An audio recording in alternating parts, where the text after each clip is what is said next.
LF की report में आज हम जानेंगे प्रोटीन के बारे में। आपका जो प्रोटीन होता है वो दो तरीके के प्रोटीन से मिलकर बना होगा, एल्ब्यूमिन और ग्लोबुलिन। एल्ब्यूमिन आपका होगा 60% और ग्लोबुलिन आपका होगा 40%।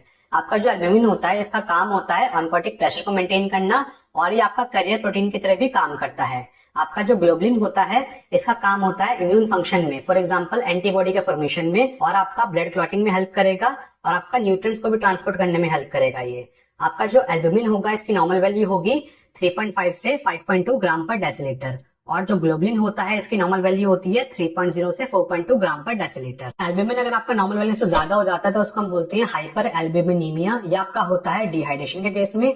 अगर आपका ये लो हो जाएगा तो उसको हम बोलेंगे हाइपो एल्ब्यूमिनीमिया। ये आपका होगा लिवर डिसीज में, किडनी डिसीज में और माल न्यूट्रिशन में। ऐसे नॉर्मल वैल्यू से ज्यादा हो जाता है तो उसको हम बोलते हैं हाइपर ग्लोबुलिनीमिया। ये आपका होगा क्रॉनिक इन्फ्लेमेटरी डिसीज में, इन्फेक्शन में और लिवर डिसीज में। अगर आपका ग्लोबुलिन नॉर्मल वैल्यू से कम हो जाएगा तो इसको हम बोलेंगे हाइपोग्लोबुलिनीमिया। ये आपका होगा इम्यून डेफिशिएंसी डिसऑर्डर में, लिवर डिसीज में और किडनी डिसीज में। प्रोटीन अगर आपका नॉर्मल वैल्यू से ज्यादा हो जाएगा तो उसको हम बोलते हैं हाइपर प्रोटीनीमिया। ये आपका होता है क्रॉनिक इन्फ्लेमेशन में, मल्टीपल माइलोमा में, डिहाइड्रेशन में और ऑटोइम्यून डिसऑर्डर में। अगर आपका प्रोटीन नॉर्मल वैल्यू से कम हो जाएगा तो उसको हम बोलते हैं हाइपोप्रोटीनीमिया। ये आपका होता है लिवर डिसीज में, किडनी डिसीज में और माल न्यूट्रिशन में।